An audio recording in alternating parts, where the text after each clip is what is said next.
வயசான காலத்துல ரிட்டையர்மெண்ட் வாங்கி வீட்டுல இருக்கிறத விட்டுவிட்டு சிலர் குடும்ப கஷ்டத்துக்காக இன்னும் தொடர்ந்து வேலை பார்க்கலாம். அப்படி வேலை பார்க்கிற 2 பேரோட வாழ்க்கையை தான் ஒரு நாள்ல என்ன நடந்துச்சுங்கிறத தான் இன்னைக்கு நாம பார்க்க போறோம். என்ன இவங்க பண்ற வேலை கொஞ்சம் வேற மாதிரியான வேலை. என்ன ஏதுங்கிறத ஓல்ஸ் நரிகள்னு 2024 வந்த இந்த படத்தை பார்த்து தெரிஞ்சுக்க போறோம். பெரிய பெரிய செலிபிரிட்டிஸ் எல்லாம் இந்த படத்துல நடிச்சிருக்காங்க. ஆரம்பமே ரொம்ப அமர்க்கலமா இருக்கும். ஒரு அம்மா போனை போட்டு உதவி தேவைன்னு கூப்பிடுறதுக்காக போனை அடிக்குது. ரிங்கு போன அடுத்த செகண்ட் நம்பர் உபயோகத்துல இல்ல அப்படின்னு சவுண்ட் கேக்குதுங்க. இந்த அம்மா உடஞ்சு போச்சு. அதே சமயம் வேற ஒரு நம்பர்ல இருந்து கால் வருது. இப்ப யார் என் நம்பருக்கு கால் பண்ணதுன்னு பேசுறது பெரியவர். என்னமாச்சு பொறுமையா சொல்லுமான்னு கேட்க, சின்ன பையன் ஒருத்தன் பார்ல சரக்கு சாப்பிட்டு எல்லா பொண்ணு கூட நல்லா ஜாலியா விளையாண்டுகிட்டு இருந்தான், பேசிக்கிட்டு இருந்தான். என் கூட நல்லா பேசினேன், பழகினேன். ரூமுக்கு போலாமான்னு கூப்பிட்டேன். சரின்ட்டான். நாங்களும் வந்துட்டோம். மெத்த நல்லா பொது பொதுன்னு நல்லா தூக்கி தூக்கி போடுதே, மெத்த நல்லா இருக்கே அப்படின்னு குஷியானவன் மெத்த மேல ஏறி ஆடி இருக்காங்க. நங்கு நங்குன்னு அப்படி குதிக்கும் போது ஏட்டிக்கு புட்டியாது இவனை ஜம்ப் பண்ணி விட்டுருச்சு. பக்கத்துல இருந்த கண்ணாடி டேபிள் மேல போய் பொத்துன்னு விழுந்து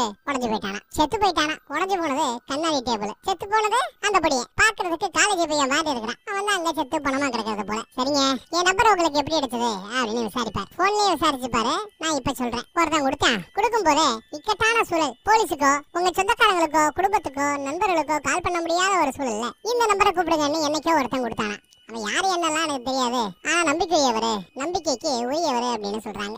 கடைசி வரை அந்த நம்பர் கொடுத்தவனை பத்தி டீடைல் இவங்க சொல்லவே இல்லை. சோ கரெக்டான கஸ்டமரா தான் இருக்கும்னு நம்பி இவனும் வேலைக்கு வந்துட்டாப்ல. என்ன வேலை? பாடியை டிஸ்போஸ் பண்ற வேலை. ஆளை காணாமாக்குறது, ஆளை கடத்துறது, போடுறது, இப்படி பல வேலைகளை இவர் பார்ப்பது உண்டு பெரியவர். அந்த அம்மாவை எம்மா பதறிக்கிட்டே இருக்காத, நான் பாடியை பாத்துறேன் அப்படின்னு சொல்லிட்டு பாடியுடைய நாடிய தொட்டு பாப்பாரு. அதே சமயம் வெளியில டொக்கு டொக்குன்னு சத்தம். ஐயோ, கண்ட நேரத்துல எவ்வளவு வராவன்னு சொல்லி எல்லாரும் பயப்படுறாங்க. யாருப்பா அது? சர்வீஸ் எல்லாம் வேணாம்ப்பா அப்படின்னு இந்த பக்கத்துல இந்த அம்மா கத்தும். அப்பயும் கேட்காம அவங்க கிட்ட என்ன டூப்ளிகேட் சாவி இருக்குமே அதை போட்டு ஒருத்த உள்ள வரான். உள்ள வரவனும் கையில கிளவுஸ் போட்டிருக்கான். இவங்க 2 பேரும் ஒளிஞ்சிட்டு இருப்பாங்க. அப்படின்னு லைட்டா சவுண்ட் விடுறாரு. நம்மால தான் எட்டி பாப்பல பார்த்தா இவனும் கையில கிளவுஸோட பாடியை டிஸ்போஸ் பண்ண வந்திருக்கான். அந்த மாதிரி ரத்த கரையோட அங்கிட்டு இருந்து வரும். எத்தனை பேருக்குமா கால் பண்ணான்னு கேட்டா, எப்பா இல்லப்பா நான் ஒன்னதான் கூப்பிட்டேன், இவனை நான் கூப்பிடவே இல்லையேங்குது அந்த அம்மா. அவனும் மேல ஒரு கேமரா இருக்குதுங்க, ரகசியமா அந்த கேமராவை கை காட்டுறான். என்னையா நடக்குது கூத்துன்னு பார்த்தா, இந்த ஹோட்டல் ஒரு புது ஹோட்டல். ஹோட்டல்ல ஏதாவது பிரச்சனை வந்துகிட்டே இருக்குது. பிரச்சனை நடக்காம இருக்கணும், ஹோட்டலுக்கு பிரச்சனை வரக்கூடாதுன்னா ஹோட்டல்ல ரூம் எடுக்கிறாங்கல்ல அவங்களால அவங்களுக்கு எந்த பிரச்சனையும் வந்துடக்கூடாது. சோ அதனால ரூமுக்கு ரூம் எல்லா இடத்துலயுமே கேமரா பிக்ஸ் பண்ணிட்டாங்க போல ஹோட்டலோட ஓனர் ஒரு லேடி. அவங்க தான் இப்ப போன்லயும் பேசுறாங்க. இவங்கிட்ட பேசிவிட்டு ஓனரோட ஆள் கூட பேசிவிட்டு ஓனர் ஆளு இந்தாங்க ஓனர் அம்மா பேசுதுன்னு அந்த லேடி கிட்ட கொடுக்க அந்த லேடியும் போன் எடுத்து பேசுறாங்க. போன்ல அந்த பக்கம் பேசுறவங்க ஒரு ரூமுக்குள்ள போங்க, கதவை சாத்துங்க, இப்ப பேசுங்கன்னு ஏதோ பேசிக்கிறாங்க. உள்ளவங்க என்ன பேசிக்கிறாங்கிறது வெளியில கேட்கல. 2 பேருமே ஒருத்தர் கொஞ்சம் கூட மதிக்காம பார்த்துட்டு இருக்காங்க, முறைச்சிக்கிட்டு இருக்காங்க வெளியில இருந்து. ஏடா உங்க ஹோட்டல்ல எப்படி வந்து தங்குறாங்க?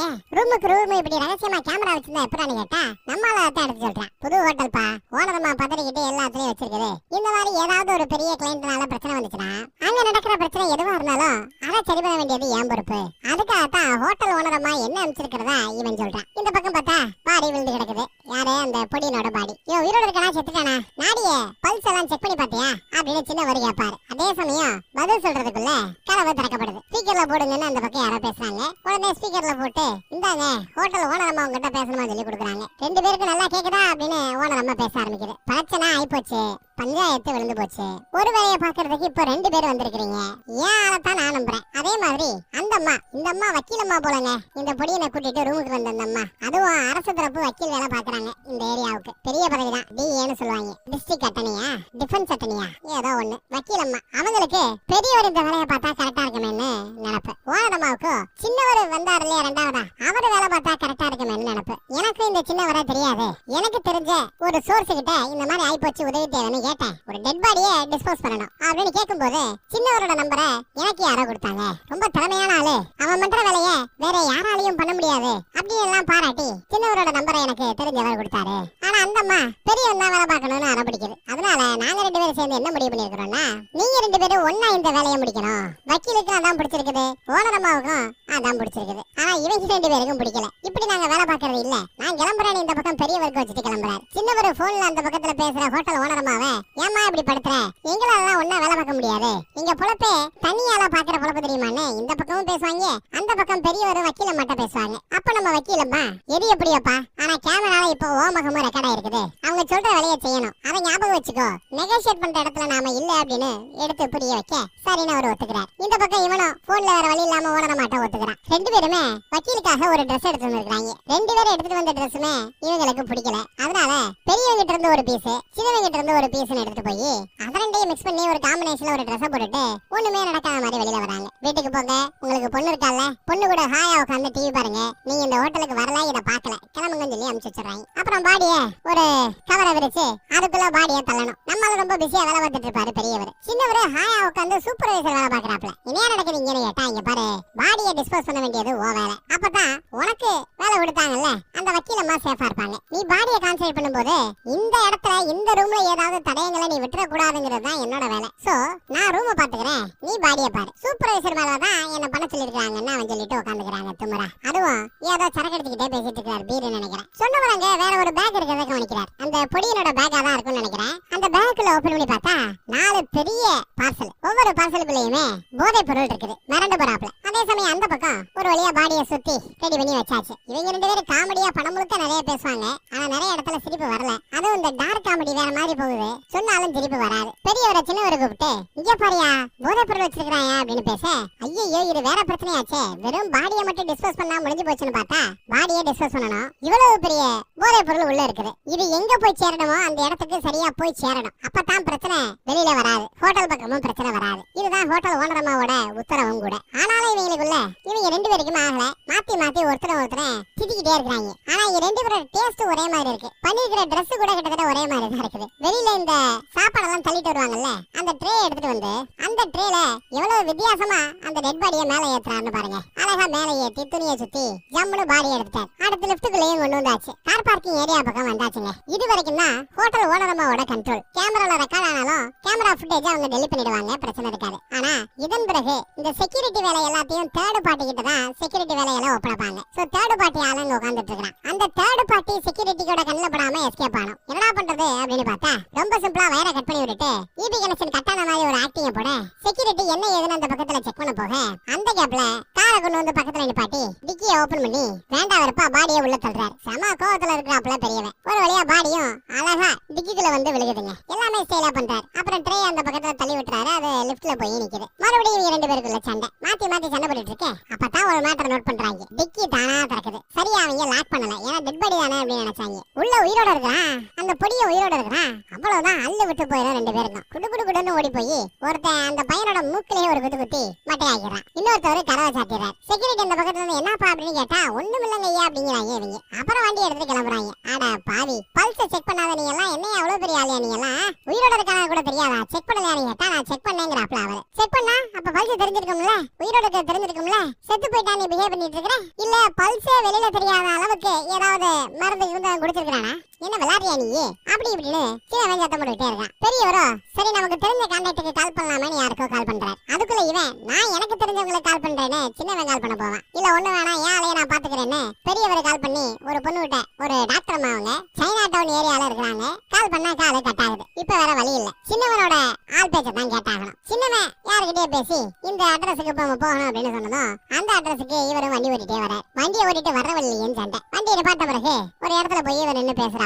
காலிங் பெல் அடிக்கிறாப்ல. காலிங் பெல்ல இருந்து ஒரு அம்மா இறங்கி வருது. இவங்க தான் நம்ம எதிர்பார்த்த டாக்டர் அம்மா, சின்னவருக்கு தெரிஞ்ச டாக்டர் அம்மா. ரொம்ப நேரமா பேசிட்டு இருக்காங்க, நடந்த மேட்டர் எல்லாத்தையும் சொல்லிடுறாரு கரையா. இதையெல்லாம் கேட்டுக்கிட்டு பொறுமையா அவரால் இந்த பக்கம் உட்கார முடியல. அவர் எந்திரிச்சு அப்படியே மெதுவா இந்த பக்கம் வர. கூட வேலை பார்க்கறவன் யாருன்னே தெரியல, அவனை நான் நம்பவே மாட்டேன். சொல்ல போனா அந்த வேலை நீயும் நம்ப கூடாது, அவனோட எல்லாம் மனுஷன் வேலை பார்க்க முடியுமா, தான் தான் பெரிய இவன் தெனாவட்ல தெரியறான் அப்படி இப்படின்னு சின்னவன் கம்ப்ளைண்ட் பண்ண. இதையெல்லாம் கேட்டா அந்த டாக்டர் அம்மாவோ என்னடா உன்னை பத்தி நீயே பேசிக்கிறியா, கிட்டத்தட்ட உன் கேரக்டர் அப்படியே சொல்றாப்புல இருக்கேங்கிறாங்க அவங்க. பை த டைம் பக்கத்துல வந்தவரு டாக்டர் அம்மா பேரை சொல்லியே கூப்பிடுறாரு. யாரு பெரியவர். அப்புறம் தான் தெரிய வருது ரெண்டு பேருமே ஒரே ஆளை தான் இப்ப கான்டாக்ட் பண்ண முயற்சி பண்ணாங்க. ரெண்டு பேருக்குமே தெரிஞ்ச டாக்டர் இவர் தான், இந்த டாக்டர் அம்மா தான். அரண்டு போறான். சரி பின்னாடி பக்கம் வாங்கடா அப்படின்னு கூப்பிட சரின்னு பின்னாடி பக்கம் இவங்க போறாங்க. காரை கொண்டு போய் போட்டு டிக்கி ஓபன் பண்ண கண்ணு கூட சிமிட்டாம அப்படியே படுத்து கிடப்பான். மறுபடியும் செத்து போயிட்டானு பார்த்தா லைட்டா இருமுறான். அப்ப உயிரோட தான் இருக்கான்னு அர்த்தம். அவனை தூக்கி கொண்டு போய் உள்ள வச்சாச்சு. இந்த அம்மாவுக்கு சொந்தமா ஒரு ரெஸ்டாரண்ட் இருக்கு போல, ஹோட்டல்ல சமைக்கிற டேபிள்ல படுக்க போட்டு அவனுக்கு வேண்டிய உதவியை செய்யறாங்க. என்ன நடந்திருக்குன்னா, ஓவரா போதைப் பொருளை அவன் பயன்படுத்தி இருக்கிறான். போதைப் பொருள் தலைக்கு ஏறி இருக்கு. அதுலதான் போன மாதிரி மயங்கி கிடந்திருக்கான். இந்த மாதிரி சூழல்ல பல்ஸ் செக் பண்ணி பார்த்தா கூட பல்ஸ்ல கூட உங்களால இவன் உயிரோட இருக்கிறான் இல்லங்கிறத கண்டுபிடிக்க முடியாதான். டாக்டர் அம்மா அவ்வளவு சாப்பிட்டுருக்கா சொல்ல, பாத்தியா நான் செக் பண்ணேன், டாக்டர் அம்மா சொன்னது சரியா போச்சு பாத்தியா, இவங்க 2 பேரும் சின்ன பழத்தனமா சண்டை போட்டுட்டு இருப்பாங்க. ஆமா உனக்கு எப்படி தெரியும் அப்படி இப்படி விசாரிக்க, பெரியவருக்கு இந்த டாக்டர் அம்மா ரொம்ப பழக்கம். சீக்கிரட்டா லவ் பண்றாப்ல. போன அக்டோபர் மாசம் சின்னவனுக்கு அடிபட்டு இருக்குது. சின்னவனை கீழே அண்டர்கிரவுண்ட்ல வச்சு இவங்க தான் ட்ரீட்மெண்ட் கொடுத்துட்டு இருந்திருக்காங்க 1 மாசமா. பயங்கரமான அடி போல. அந்த 1 மாசமும் மேல இருந்தவர் பெரியவர், மேல பெரியவருக்கு டாக்டர் அம்மா கம்பெனி, கீழே ஏதாவது எடுக்கலான்னு வந்தா கீழே போக வேண்டாம்னு அவங்க தடுத்திருக்காங்க. அப்ப கீழே இருந்தது நீதானு பெரியவர் யோசிக்கிறார். ஆமா ஆமா நான் தான், இவ்வளவு சூப்பரானவ தெரியுமா, எவ்வளவு கம்பெனி எனக்கு கொடுத்திருக்கா தெரியுமான்னு இவரை வெறுப்பேற்ற விதமாவே பேசிட்டு இருக்கிறேன். என்னையா சொல்ற, அந்த டாக்டர் அம்மா கூடயான்னு ஆச்சரியமா கேட்பாரு பெரியவர். ஆமையா, இன்னும் உன் கூட அப்படி எல்லாம் இருந்தது இல்லையா, என் கூட எல்லாம் வேற லெவல்ல நாங்க இருப்போம் தெரியுமா, அப்படி அப்படின்னு சொல்லி நல்லா சின்னவன் பெரியவனை வெறுப்பேற்றிக்கிட்டே இருக்கிறான். இவ்வளவு கூத்து நடந்துகிட்டு இருக்கும்போது திடீர்னு அந்த அம்மா மருந்து கொடுத்ததும் மயக்கம் தெளிஞ்ச அந்த பொடியை வெறும் ஜட்டி சாக்கு மட்டும் தான் போட்டிருக்கான். அதை போட்டுக்கிட்டு கண்ணா அப்படின்னாலும் ஓடுறாங்க. பின்னாடி அந்த அம்மா ஓடியாந்து டேய் புடிங்கடா அப்படின்னு சொல்ல, அதன் பிறகுதான் இவங்க 2 பேரும் அவரை பிடிக்கிறதுக்கு முயற்சி பண்றாங்க. இதுக்கு பிறகு படம் முழுக்க வரப்போறது சேசிங் தான். காட்டுத்தரமா ஓடிக்கிட்டு இருக்கிறான் அந்த பொடியை. எங்க போனாலும் பின்னாடியே இவங்களும் விரட்டிக்கிட்டே போய்கிட்டு இருக்காங்க. ஒரு ஸ்டேஜ்ல பக்கத்துல போனதும் வண்டியில இருந்து சின்னவை இறங்கி பின்னாடியே விரட்டிக்கிட்டு இருக்கிறான் கால்நடையா. கால்நடையா பெரியவர் விரட்டிக்கிட்டு இருக்கிறார். வளைச்சு ஓடினவங்க ஒரு கட்டத்துல கரெக்டா இந்த பக்கத்துல வண்டி வர வண்டியில மோதக்கூடிய சூழல் பாருங்க. கார் அப்படி காலை உரசிக்கிட்டு போய் இடுப்புல மேல் பக்கம் தட்டி அப்படியே அவனை சுத்தி விடும். தலையிலா சுத்துனவன் அழகா லேண்ட் ஆகி நிப்பாங்க. ஆச்சரியமா பாப்பாரு பின்னாடியே வெட்டிக்கிட்டு வந்த சின்னவர். அடுத்து மறுபடியும் ஓடுறான், மறுபடியும் ஓட்டம். பக்கத்துல இருந்த ஒரு பெரிய பாலம், அந்த பாலத்துல விறுவிறுன்னு மேல ஏற ஆரம்பிக்கிறான். சின்னவன் பின்னாடியே விரட்டிக்கிட்டே மேல போய்கிட்டே இருக்கிறான். மிகப்பெரிய சேசிங். எனக்கு தெரிஞ்சு இது வரைக்கும் எந்த ஒரு படத்துலயும் இவ்வளவு பெரிய சேசிங்க பார்த்தது இல்ல. படத்துல காவாசி பாகம் இந்த சேசிங்லயே ஓடும். இதை பார்த்த நம்மால வண்டியை திருப்பிக்கிட்டு பாலத்தோட மேல் பக்கத்துல வந்து சேரலாமான்னு மேல் பக்கத்தை நோக்கி வண்டியை ஓட்டிட்டே வராரு கண்ணா பின்னமா. அவரு கால்நடையா வரவன் வெட்டிக்கிட்டு வரான். கால்நடையா வரவரு பாலத்தின் மேல வர்றதுக்கு முயற்சி பண்றாரு. நடுவுல அந்த பொடியை மேல ஏறி வராங்க. ஒரு கட்டத்துல ஃபுல்லா மேல ஏறிட்டாங்க.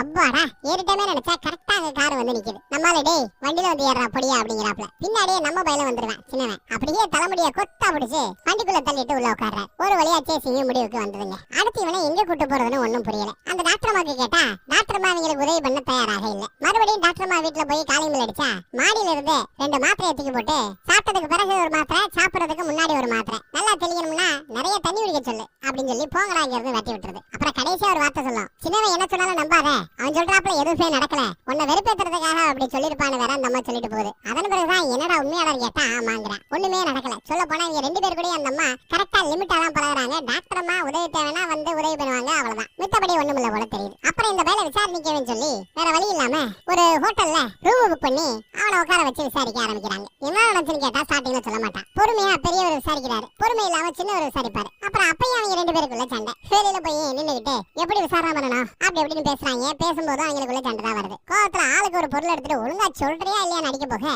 டப்புனு அவன் பயந்து போய் சரி நான் சொல்ல ஆரம்பிக்கிறேன்னு ஆரம்பிக்கிறான். எங்க இருந்து ஆரம்பிக்கிறான்? காலையில எந்திரிச்சனா பல்லு விளக்கணா கக்கா போனான்னு ஆரம்பிக்கிறான். டேய் மேட்ரா சொல்றா அப்படின்னு அழுகார வருதான். அப்புறம் இவன் ஒரு காலேஜ்ல படிக்கிறான். கூட காலேஜ்ல படிக்கிற பையன் ஒருத்தன். அவரோட அம்மா திடீர்னு ஹோட்டல்ல செத்து போச்சான். சாரி ஹோட்டல் நான் சொன்னேன், ஹாஸ்பிட்டல்ல இருந்தவங்க செத்து போயிட்டாங்களா. அதனால நான் அம்மாவை பார்க்க போனோம், எனக்கா ஒரு உதவி பண்ண முடியுமான்னு அவன் கேட்டான். நானும் சரிடா என்ன உதவி வேணாலும் பண்ண நானும் சொன்னேன். ஒண்ணுமில்ல, இந்த பொருளை மட்டும் ஒரு இடத்துல கொண்டு போய் சேர்க்கணும், சேர்த்துறேன்னு மட்டும் சொல்லிட்டு அவன் நம்பிக்கையோட ஹாஸ்பிட்டலுக்கு அம்மாவோட டெட் பாடியை பாக்குறதுக்கு போயிட்டான். புள்ள அம்மாவை இழந்த புள்ள போயிடுச்சு. இவன் உள்ள போற பொருள் இருக்குன்னு தெரியுது. இருந்தாலும் நண்பனுக்காக இந்த ரிஸ்கான வேலையை எடுத்துக்கிறான் போல. நண்பேண்டா நட்புடா அப்படின்னு எல்லாம் பேசிட்டு இருக்கிறான். சரி எந்த அட்ரஸுக்கு டெலிவரி பண்ணணும்னு கேட்டா அது வந்து ஒரு பேஜர்ல வருமா. சரி அந்த பேஜர் எங்க இருக்குன்னு கேட்டா அந்த பேஜரை கொடுத்தது அம்மாவை இழந்த பையன். அந்த பேஜர் இப்போ ஒரு ஹோட்டல்ல ரிசப்ஷன் சைடுல கொடுத்துருக்காங்க போல. அங்க போய் அந்த பேஜரை வாங்கணும், அதுல இருக்கிற அட்ரஸுக்கு தான் டெலிவரி பண்ணணும், இதுதானே எல்லாத்தையும் சொல்ல சரி அதையெல்லாம் பண்ணுவோமேனு இவங்களும் பேசி முடிவு பண்ணி அந்த இடத்துக்கு ஒன்னா போலாமே முடிவு பண்ணிட்டாங்க. வண்டியில தான் போறாங்க. போகும்போது பின்னாடி அந்த பையன் 2 பேரும் பார்ட்னரா,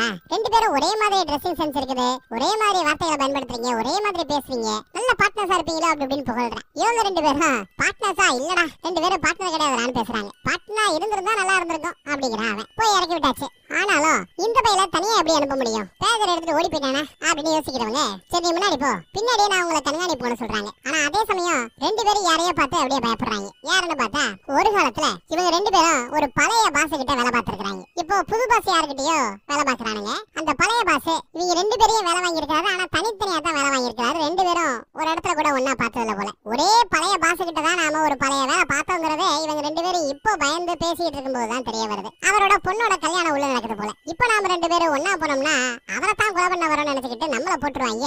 அவர் கண்ணுல படாம அந்த வேலையை முடிக்கணும். கூடவே இவன் போயிட்டு வர்றான், இவனையும் கண்காணிக்கணும். அதனால உள்ள ஒளிஞ்சு வராங்க ரெண்டு பேரும் வேற வேற மூலையில. இவன் கரெக்டா ரிசப்ஷன் சைடு போய் எப்ப அந்த கிரீன் கலர்ல இருக்கே பச்சை கலர்ல இருக்கே அந்த பேஜ்ல எடுத்து கொடுப்பானு கேட்டா அவன் பச்சை கலர்ல ஏதோ ஜூஸ் போட்டு கொடுக்குறான். பார்டென்டர் எவ்வளவு கத்துனாலும் இவன் பேச்சு எடுபடல சவுண்ட்ல. அங்க அந்த பழைய பாஸ் உட்காந்து ஜாலியா கல்யாண பார்ட்டியெல்லாம் பார்த்துட்டு இருக்காரு, என்ஜாய் பண்ணிட்டு இருக்காரு. இவர் வழி இல்லாம இவன் உள்ள எகிரி குதிச்சு அந்த பேஜரை எடுத்துட்டாங்க. ஆனா அத ஒரு செக்யூரிட்டி பார்த்துட்டு என்னடா ஏதாவது திருநியாடா அப்படின்னு பிரச்சனை பண்ண ஆரம்பிக்கிறார். அதை பார்த்து இவங்க பதறுவாங்க. அதே சமயம் செக்யூரிட்டி அவனை பிடிச்சு பின்பக்கமா எடுத்துட்டு போறார். விசாரிக்கிற விதத்துல விசாரிக்க போறேன்னு அதை பார்த்துட்டு இவங்க அவனை காப்பாத்தலாம்னு போனா அதுக்குள்ள இது ஒரு அரேபிய கல்யாணம். அங்க அரபிக் டான்ஸ் ஒன்று ஆடுவாங்க. இருக்கிற எல்லாரையுமே கூட்டமா சேர்த்துட்டு ஆடுவாங்க போல தெரியுது. அந்த மாதிரி ஆட தெரிஞ்ச நிறைய பேர் டான்சர்ஸ் வராங்க. கூடவே இவங்களும் இழுத்துக்கிட்டே வராங்க.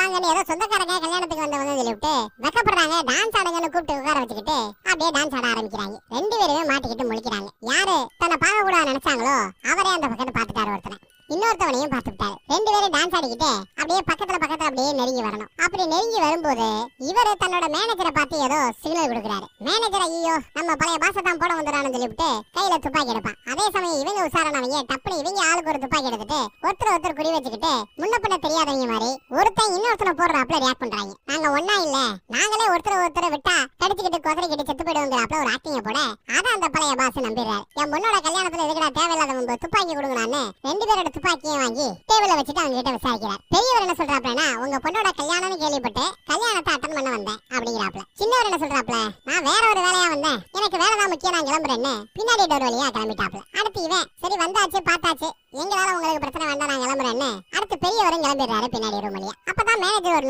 மேட்டரை நோட் பண்றாப்ல. என்னன்னா இவங்க ரெண்டு பேரும் பயன்படுத்துற அந்த துப்பாக்கி கூட ஒரே மாடல் துப்பாக்கி ஒரே மாதிரியே இருக்குது. அது எப்படியா ஒரே மாடல்ல ஒரே துப்பாக்கியை ஒருத்தர் கொள்ள நினைக்கிறவங்க போட்டுட்டு இருக்க முடியும், யூஸ் பண்ணிட்டு இருக்க முடியும்? அப்ப ரெண்டு பேரும் பார்ட்னர்ஸ் ஒண்ணு சேர்ந்துக்கிறானுங்க. ஒண்ணு சேர்ந்து எதுக்கு இந்த இடத்துக்கு வரணும்? பழைய முதலாளியை போட்டு தள்ள வரணும். அதுதான் அவங்க திட்டம்னு தப்பா புரிஞ்சுக்கிறார். அதே சமயம் வெளியில வந்து பார்த்தா அந்த பையனை காணோம், பேஜரை காணோம். ஐயோ எங்கேயாவது போயிட்டானு நினைச்சா அவ்வளவு குளிர்லயும் ஒரு காருக்கு முன்னாடி உட்காந்துட்டு இருப்பாங்க. நான் தான் சொன்னேன் உங்களை விட்டுட்டு எங்கேயும் போக மாட்டேன்னு. நம்மளே என்ன அப்படின்னு அழகா பேசுறான். பேஜர் கிடைச்சிருச்சு. இவ்வளவு நல்ல பையனா இருக்கானே அவனுக்கு ஒரு இடத்துல வேண்டியதெல்லாம் வாங்கி கொடுத்து சாப்பிட வைக்கிறாங்க. அவனும் சாப்பிட்டுட்டே இருக்கிறாங்க. இன்னும் அந்த பேஜர்ல 2 அட்ரஸ் வரல. அப்ப இன்னும் நேரம் இருக்குது, ஒன்னும் பிரச்சனை இல்ல அப்படின்னு சந்தோஷப்படுறாங்க. சரி நான் கை எழுட்டு வரேன். கை வேலை போன சமயத்துல இவங்க ரெண்டு பேரு அடுத்து பேசிக்கிறாங்க. அதுல என்ன பேசிக்கிறாங்கன்னா சின்னவன் பெரியவனை பார்த்து நீ ரொம்ப எமோஷனலா இருக்கிற, அந்த பையன் மேல வேற அநியாயத்துக்கு பாசத்தை பொழிகிற, இப்போ இருக்கிற அந்த போதை பொருளை சொன்ன இடத்துல அவன் கரெக்டா கொண்டு போய் டெலிவரி செய்யணும். அதுக்கான வேலையை தான் நாம பாக்குறோம். அவன் ஒரு கால் சரியா டெலிவரி பண்ணிட்டான்னா அதன் பிறகு அவனால பின்னாடி பிரச்சனை வரக்கூடாதுன்னு அவனையே போட வேண்டி வரும். அந்த வேலையை உன்னால செய்ய முடியுமான்னு கேட்டா என்னால முடியுங்கிறாரு பெரியவர். இல்லையே உன்னை பார்த்தா ரொம்ப பாசக்கார வேலை தெரியலையே, அவ்வளவு உடம்புல ரத்தம் சூடா தெரியலையேங்கிறான் சின்னவன். உண்மையிலே என்னால பண்ண முடியுதாங்கிறாப்ல. சரி அதெல்லாம் விடு, இந்த அம்மா சத்த கதையை நீ நம்புறியான்னு கேட்டா சத்தியமா நம்பலங்கிறாரு சின்னவர். அப்போ இந்த இடத்த இத டெலிவரி பண்ண போற இடத்துல ஏதோ பிரச்சனை வரும், தான் உசுருக்கு ஆபத்துன்னு அந்த வேலைக்கு தெரிஞ்சிருக்கு. நட்ப காரணம் காட்டி கூட படிக்கிற ஒரு நண்பனை அதுவும் ஒரு இழிச்சவாய பொடியனை கண்டுபிடிச்சு அவன்கிட்ட உதவி ஏற்றிருக்கிறான். அதை நம்ம இந்த பொடியனும் போற இடத்துல அவன் ஜாவ போறது உறுதி, நாம கொல்ல வேண்டிய அவசியம் இல்ல, நம்ம கணக்குல அந்த பாவ கணக்கு வராது அப்படின்னு பேசிட்டு இருக்காங்க. அதே சமயம் பார்த்தா அந்த பேஜர்ல அட்ரஸ் வந்துருச்சுங்க. இவர் பாக்குறாரு ஒண்ணும் தெரியல போல, அந்த பக்கம் கொடுக்குறாரு. சின்னவன் பாக்குறான் ஒண்ணும் தெரியல. அப்புறம் என்ன பண்றாங்க, ரெண்டு பேரும் ஒளிய வச்சிருந்த கண்ணாடி எடுத்து போடுறாங்க. ஏன்னா வயசாகி போச்சா இல்லையா, கண்ணாடி போட்டுதான் வெண்டா எழுதிருக்கேங்கிறத ரெண்டு பேராலையும் பார்க்க முடியும். அடுத்து அந்த பையன் வரான். பொடியனும் பார்த்துட்டு ஆஹா அட்ரஸ் கிடைச்சிருச்சு வாங்க போலான்னு வேகமா கிளம்புறாங்க. அந்த அட்ரஸுக்கு வெளியில வண்டி நிக்குது. கூட நீங்களும் வரலையான்னு கேட்டா இல்ல நீ தனியா தான் அதெல்லாம் டெலிவரி பண்ணணும், நாங்க கார்லயே இருக்கிறோம், பிரச்சனை நான் உள்ள வருவோம் அப்படிங்கிறாப்ல ஏதோ பேசிருக்காங்க. சரி நானே போய் டெலிவரி பண்றேன்னு இவனும் போய் கதவை தட்டுறாங்க. உள்ள இருந்தவரு பாப்பா உள்ளன்னு அவனை கூட்டிட்டு போறாரு. இந்த பக்கம் பெரியவருக்கும் மனசு கேட்கல. ஆழ்ந்த யோசனைக்கு பிறகு விட்ரா கழுதிய ஒரு கை பாத்துடலாமேன்னு கதவை திறக்க போற சமயம் திடீர்னு ஒரு 3 வண்டி முன்னாடி வந்து நிக்குது. யார அட்டாக் பண்றதுக்கு?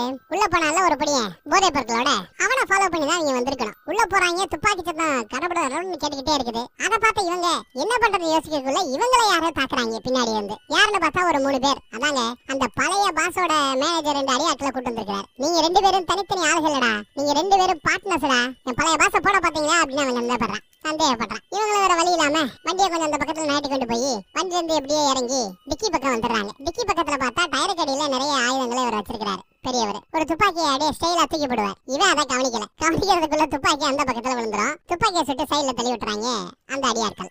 கையில கொடுறான்னு கேட்டா ஒரு பெரிய வெப்பனா கையில கொடுக்குறாரு. அடுத்து அவர் ஒரு வெப்பனை கையில எடுத்துக்கிறார். இந்த பசங்க முட்டா பசங்க போல டப்பு டப்பு டப்புன்னு சுட்டுவிட்டு துப்பாக்கியில தோட்டா இல்லைன்னதும் 3 பேரும் சேர்ந்து ஒரே நேரத்துல தோட்டாவை ரயிலோட பண்ணுவாங்க. அதாவது ஒரு தூணுக்கு பின்னாடி ஒளிஞ்சுக்கிட்டு ரயிலோட பண்றாங்களா தப்பறப்பானு நம்ம தமிழ் சினிமாவோட ஹீரோஸ் மாதிரி ரீலோடு பண்ண டப்புனு எந்திரிச்சு 3 பேரையும் சுட்டு தள்ளிடுறாங்க ஒரே ஷாட்ல. ஆளுக்கு ஒரு ஷாட், 3 ஷாட்ல 3 பேர் காலி. அப்புறம் அந்த பக்கம் அவங்களோட பார்வை திரும்புது. உள்ள போனவங்கல சில பேரு வெளியில வந்து செத்து விழுகிறாங்க. அப்புறம் துப்பாக்கி சத்தம் சுத்தமா நின்னு போச்சு. 2 குரூப்புக்கு நடுவுல ஒரு பெரிய சண்டை போலங்க. இவங்களும் உள்ள போகும்போது பார்த்தா மேப்ல ட்ராக் பண்ணி தான் இந்த 3 வண்டி இங்க வந்திருக்குங்கறத நம்ம பெரியவரை கவனிக்கிறாரு. அப்ப அந்த ட்ராக்கிங் டிவைஸ் எதுல இருக்குன்னு அர்த்தம்? அந்த போதை பொருட்களுக்குள்ள இருக்குன்னு அர்த்தம். இந்த போதை பொருளும் ரீசன்ட் டேஸ்க்கு முன்னாடி ஒரு பெரிய போதல் கடத்தல் ஆசாமி அவர் கண்டெய்னர் நிறைய போதைப் பொருளை இறக்கிருக்கிறாரு கப்பல்ல இருந்து. அதுல சில போதைப் பொருட்கள் காணாம போச்சான். எவன்டாது எங்க இடத்துல வந்து எங்க போதைப் பொருள் மேலேயே கைய வச்சதுன்னு அந்த குரூப் கங்கணம் கட்டிட்டு தெரிஞ்சிருக்குது. இப்படிதான் ஏதாவது நடக்கும்னு தெரிஞ்சு இருந்த போதை கட்டுகள்ல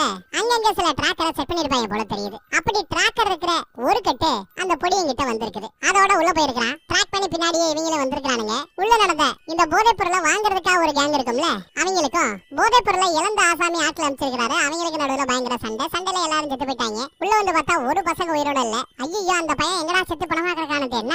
அவன் வழக்கம் போல டிக்கிக்குள்ள இருந்து வெளியில வர்றான். டிக்கிக்குள்ள தான் இருந்திருக்கான், உயிரோட தான் இருந்திருக்கான். ஒன்னும் பிரச்சனை இல்ல. கையில இருந்து 4 கட்டு இருக்குது. இவன் இந்த சண்டையில இறந்து போயிருந்தா நம்ம பசங்களுக்கு பிரச்சனை இல்லாம முடிஞ்சு போயிருக்கும். இப்ப இவனை கொல்ல வேண்டியது யாருங்கிறாப்ல ஒரு கஷ்டமான சூழல். என்னடா பண்ணலாம் இப்படி யோசிக்கும் போது நான் வேணும்னா இந்த போதை கட்டையில இங்க எங்கேயாவது வச்சிருக்கேன்னு சொல்லிவிட்டு அந்த பையன் போய் போதை கட்டையில அங்க வைக்கிறான். சோ இவனோட வேலை சொன்னபடி போதை பொருட்களை கொண்டு போய் கொடுக்கணும், கொடுத்தாச்சு. அதன் பிறகு என்ன நடந்தாலும் அவன் அதுல பொறுப்பு கிடையாது. ஆனா இந்த பையனால நாளை பிரச்சனை வரக்கூடாது. யாருக்கு? நம்ம வக்கீல் அம்மாவுக்கு. அப்ப இந்த பையல போடணும். பெரியவர் தயங்குறாரு. இருந்தாலும் துப்பாக்கி எடுத்து குறி வைக்கிறாரு, தயங்குறாரு. அதே சமயம் சின்னவனும் துப்பாக்கி எடுத்து குறி வைக்கிறான். பெரியவர் சே அப்படின்னு சொல்லிட்டு துப்பாக்கியை இறக்கிறாருங்க. ஆனா அதே சமயம் சின்னவன் சுட்டுறான். போச்சு போ, பொடியன் செத்துட்டானு பார்த்தா சாகல. பக்கத்துல இருந்த டிராக்டர் செட் பண்ணி இருந்துச்சு பாத்தீங்களா ஒரு சரக்கு, அதை சுட்டுருக்கிறேன். உள்ள டிராக்டர் இருந்திருக்கு. போதைப் பொருள் எல்லாம் அப்படியே தெரிச்சுக்குது.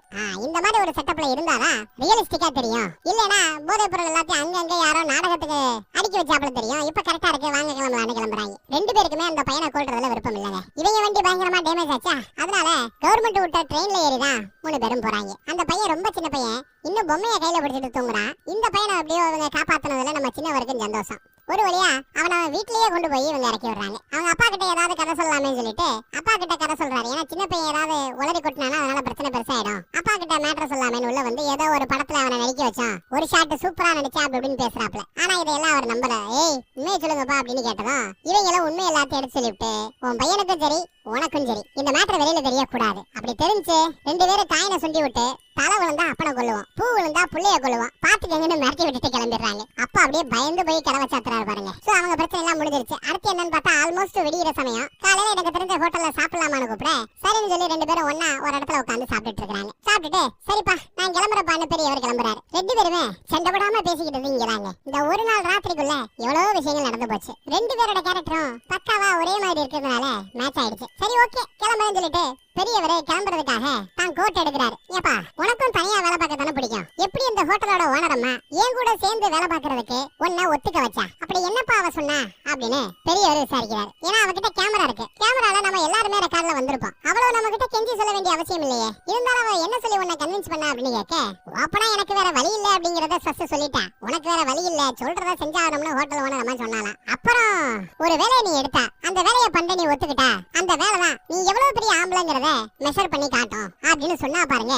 அந்த வார்த்தையில தான் விழுந்துட்டதா இவன் சொல்லுவான். அப்பதான் பெரியவருக்கு அதிர்ச்சி. இதே வார்த்தைகளை நம்ம பெரியவர் இப்ப வேலை பார்க்கற புது பாஸ் அவங்க சொல்லி அடிக்கடி இவன் கேட்டிருக்கிறான். ஆமா புது பாஸ் ஒரு லேடி. அதே வரிகளை தான் அந்த ஹோட்டல் ஓனரம்மா சின்னவங்க கிட்ட சொல்லி இந்த வேலையில இவனோட சேர்ந்து பார்க்க சொல்லி எப்படியோ வற்புறுத்தி இருக்கிறாங்க. டப்புனு ஒரு மேட்டர் இவருக்கு தெரிய வருது. உருன்னு ஓடியாந்து இந்த டயலாக அந்த ஹோட்டல் ஓனரம்மா சொல்லிச்சா இல்ல ஹோட்டல் ஓனரம்மா கிட்ட உன் நம்பரை ஒருத்தவன் கொடுத்தானே அவன் சொன்ன டயலாக்னு கேட்டா அந்த அவன் சொன்ன டயலாக் தான். அதைத்தான் என்கிட்ட இந்த அம்மா மறுபடியும் ரிப்பீட் பண்ணுச்சு அப்படின்னு சொல்ல நம்ம பெரியவருக்கு இப்பதாங்க மேட்டரே தெரிய வருது. என்ன கூத்து நடந்திருக்குன்னு பாருங்க. நம்ம வக்கீல் அம்மாவுக்கு ஒருத்தர் நம்பரை கொடுத்தாருல, ஏதாவது பிரச்சனைனா இந்த நம்பருக்கு கால் பண்ணுங்க, இவன் உதவி பண்ணுவான். யாருக்கு தெரியும், குடும்பத்துக்கிட்ட போலீஸ் கிட்ட யாருக்கிட்டையும் உதவி கேட்க முடியாத சூழல்ல இவன் கிட்ட நீ கான்டாக்ட் பண்ணலாம் அப்படின்னு ஒருத்தன் சொல்லியிருப்பான் இல்லையா. அப்படி சொல்லிதான் அந்த வக்கீல் அம்மாவுக்கு ஒருத்தர் நம்பர் கொடுத்தான். ஒருத்தனோ ஒருத்தையோ நம்பர் கொடுத்துருக்காங்க வக்கீல் அம்மாவுக்கு. அதே மாதிரி ஹோட்டலோட ஓனர் அம்மாவுக்கும் யாரோ ஒருத்தர் நம்பர் கொடுத்துருக்கார், சின்னவரோட நம்பர். அந்த யாரோ ஒருத்தர் இல்ல அந்த யாரோ ஒருத்தர் ஒருத்தி, வேற யாரும் இல்ல, ஒரே ஆளுதான். எஸ், ஒரே ஆளுதான் வக்கீல் அம்மாவுக்கு நம்பர் கொடுத்தது,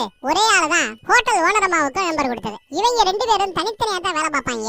அதை தாண்டி இவங்க ரெண்டு பேரையும் ஒன்னா ஒரே வேலைக்குள்ள இழுத்து விடுறதுக்காகத்தான் அந்த ஆளு இவ்வளவு மெனக்கட்டு இருக்கணும். ஏன் ஒரு வேலைக்கு தெரிஞ்சே இவங்க ரெண்டு பேரும் ஒருத்தர் அனுப்பிச்சு வைக்கிறார்? தெரியாம நடந்தா அது ஒரு யதார்த்தம். தெரிஞ்சே ஒன்னா வேலை பார்க்க விருப்பமில்லாத ரெண்டு பேரை, அதுவும் சப்ப மேட்டருக்காக ஒன்னா வேலை பார்க்க ஏன் வலுக்கட்டாயமா இந்த மாதிரி சூழலை அவர் உருவாக்கணும்? அதுலயும் ஒரு மேட்டரை யோசிக்கணும். அந்த பையன் செத்து போயிட்டதானா எல்லாரும் நினைச்சாங்க. அந்த ஹோட்டல்ல வக்கீலம்மா ஹோட்டல் ஓனரம்மா இவங்க எல்லாம் பேசிட்டு இருக்கும்போது பையன் இறந்துட்டாங்கிறத மாதிரி தான் பேசிட்டு இருந்தாங்க. ஒரு காலம் அந்த பையன் இறந்துட்டான்னு வச்சுக்கோங்க. அப்ப அந்த போதை பொருட்களை அந்த டெலிவரி அட்ரஸுக்கு போய் யாரு டெலிவரி பண்ணிருப்பா? இந்த பெரியவரும் சின்னவரும் தான் டெலிவரி பண்ண போயிருக்கணும். அப்படி இவங்க டெலிவரி பண்ண போயிருந்தா என்ன நடந்திருக்கும்? போதை பொருட்களை இழந்தாங்கல்ல, அந்த போராசாமி தான் ஆட்கள் அனுப்பிச்சு விட்டுட்டு ட்ராக் பண்ணி எல்லாரையும் போட்டு தள்ளியிருப்பார். செத்து போயிருப்பாங்க இவங்க ரெண்டு பேரும். அது மட்டும் இல்லங்க, அந்த பக்கம் அம்மா செத்து போச்சு, நட்பு காரணம் காட்டி இவங்கிட்ட ஒருத்தன் கொடுத்தான்ல, அவனுக்குமே ஏதோ மேட்டர் வந்திருக்கு. போற இடத்துல மேட்டர் பெருசாக போது தன்னை போட்டுருவாங்கன்னு. அதனால ஒரு அப்பாவி பேல மாட்டி விட்டுருக்கான் நட்போட பேரை சொல்லி. சோ இங்க கோயிலுக்கு நேர்ந்து விட்ட கெடா ஆடு கோட் அப்படிங்கிறது நட்பு காரணம் காட்டி அந்த பக்கம் பொடிய, இந்த பக்கம் நம்ம பசங்களையே கோயிலுக்கு நேர்ந்து விட்ட கெடாக்களாக எவனோ ஒருத்தன் மாத்த முயற்சி பண்ணிருக்கான். அதே மாதிரி இன்னொரு மேட்டர் நீங்க யோசிக்கணும். அந்த போதைப் பொருள்ல டிராக்கர் ஆன்ல இருந்திருக்கு அப்படிங்கிற பட்சத்துல இவங்க ஒரு ஹோட்டல்ல நடந்த கல்யாண பார்ட்டி இருக்கு, அந்த இடத்துல எல்லாம் உள்ள எல்லாம் நுழைஞ்சாங்க, சுத்திக்கிட்டு இருந்தாங்க. ஒரு லாட்ஜ்ல போய் தங்கி விசாரணை நடத்தினாங்க. அங்கெல்லாம் அந்த குரூப் வரணும், அவங்க எல்லாம் வரல. அப்ப டிராக்கர் ஸ்டார்டிங்ல இருந்து ஆன்ல இல்ல. எப்ப இவங்களை போடணும்னு முடிவு பண்ணாங்களோ அப்பதான் டிராக்கர் ஆன் பண்ணி விட்டுருக்காங்க. அதுவும் அந்த பையன் உயிரோட அங்க கண்ணா பின்னான தெருக்கல்ல ஓடிக்கிட்டு இருந்தான்ல, அப்ப ஒரு சைனாக்காரன் அதை பார்த்திருப்பான். அவன் தான் டெட் பாடியா கிடக்க வேண்டியவன் இந்த மாதிரி தெருக்கல்ல சுத்திக்கிட்டு இருக்கிற மேட்டரை நம்ம பசங்க ரெண்டு பேரையும் யாரோ ஒருவன் இல்ல ஒருத்தி வேலைக்கு அப்பாயின் பண்ணாங்கல்ல, அவங்களுக்கு தெரியப்படுத்தி இருக்கணும். அப்புறம் தான் அவங்க டிராக்கர் ஆன் பண்ணி விட்டுருக்கணும். டிராக்கரை பார்த்து கொலை பண்றதுக்காக போதைப் பொருட்களை இழந்த டீம் வந்திருக்கணும். ஆனா என்ன அவங்க பண்ண தப்புனா, அந்த பையனை உள்ள விடாம இவங்களும் உள்ள போயிருப்பாங்கன்னு அந்த அம்மா நினைச்சிருக்கலாம், இல்ல அந்த ஒருவர் நினைச்சிருக்கலாம். ஆனா அந்த பொடியினவர் நம்ம பசங்க முன்னாடி அனுப்பிச்சதுனால இவங்க தப்பிச்சாங்க. ஒரு பொருள் காணாம போச்சுப்பா, இப்ப ஒரு பேச்சுக்கு காணாம பொருள் கிடைச்சிருது, கூடவே ரெண்டு பேரும் செத்து போய் கிடக்குறாங்க. அதுவும் அந்த ரெண்டு பேரும் இந்த மாதிரி தொழில் பண்ணக்கூடிய பெரிய ஆட்கள் அப்படின்னா அந்த போதையாசாமி என்ன நினைப்பாரு? இவங்க ரெண்டு பேரும் கூட்டா சேர்ந்து நம்ம கிட்ட இருந்து ஒரு பெரிய போதை பொருட்களை எல்லாம் கொள்ளையடிச்சிட்டானுங்க அப்படின்னு பழி இவங்க மேல விழும். இவங்களை இப்ப கொண்டாச்சா, அவ்வளவுதான், கொண்டாச்சு, வேலை முடிஞ்சிருச்சு அப்படின்னு அவர் போயிடுவாரு. ஆனா உண்மையிலேயே திருந்தது இவங்க ரெண்டு பேரையுமே இப்படி நம்பர் கொடுத்து வேலை வாங்கினால ஒருத்தன் இல்ல ஒருத்தி வக்கீலம்மாவுக்கு நம்பர் கொடுத்தது, இல்ல ஹோட்டல் ஓனர் அம்மாவுக்கு நம்பர் கொடுத்தது, அந்த ஒரு ஆள் தான் அந்த போதை பொருட்களை திருடி இருக்கணும். அதுக்கு பலியாடுகளா கோட்டா நம்ம பசங்களை பயன்படுத்த பார்த்திருக்கணும். இது எல்லாமே இப்பதான் இவங்க ரெண்டு பேருக்கும் ஒன்னா பேச ஆரம்பிக்கும் போது புரிய வருது. ஆனா பை த டைம் பேசி முடிக்கும் போது கண்ணாடிக்கு அந்த பக்கத்துல பார்த்தா துப்பாக்கியோட ஆட்கள் தயாரா இருக்கிறாங்க. இவங்களை விட்டு வைக்க முடியாது, உண்மை இவங்களுக்கு நேரம் தெரிஞ்சிருக்கும், நம்மள போட வரதுக்குள்ள இவங்கள போட்டுடலாமேன்னு துப்பாக்கியோட ஆட்கள் உள்ள வர இவங்களும் அப்படியே கீழே படுத்துக்கிட்டு துப்பாக்கியில தோட்டாக்களை லோடு பண்ணி எந்திரிக்க ஆரம்பிச்சு அப்படியே சுட ஆரம்பிக்கிறாங்க. படமும் இந்த இடத்துல முடியுதுங்க. பேரெல்லாம் போட்டாங்க, படம் முடிஞ்சிருச்சு அப்படின்னு நமக்கு தோணும். ஆனா அதன் பிறகு ஒரு காட்சி வருது. இந்த படத்தோட ஸ்டார்டிங் சீன்ல அந்த வக்கீலம்மாவும் இந்த பொடியனை எப்படி சந்திச்சுக்கிட்டாங்கன்னு. போறது வக்கீலம்மா தான், பின்னாடியே வந்தது அந்த பொடியன். ரூமுக்கு வரையான அவங்க கூப்பிடுவாங்க. ரெண்டு பேரும் லிஃப்ட்ல ஏறி ரூமுக்கு ஒன்னா போறாங்க. மெத்தைய பார்த்ததும் மெத்தையில அவன் சின்ன புள்ளத்தனமா உருண்டு புரண்டுகிட்டு இருப்பான். சூப்பரா இருக்கு மெத்தை, நல்லா ஜம்மு ஜம்முன்னு குடிக்கலாம் போலயேன்னு நல்லா போதை ஏறி இருந்தது ஏற்கனவே அவனுக்கு. அதனால கிங்காங் மாதிரி எல்லாம் பண்ணி குதிச்சுக்கிட்டு இருப்பான். அப்பதான் தடுமாறி அந்த கண்ணாடி டேபிள் மேல விழுந்து இவ்வளவு கூத்து நடந்துருச்சுங்க. அவ்வளவுதான், படம் முடிஞ்சிருச்சு. வேற படத்துல பார்ப்போம். தேங்க்யூ.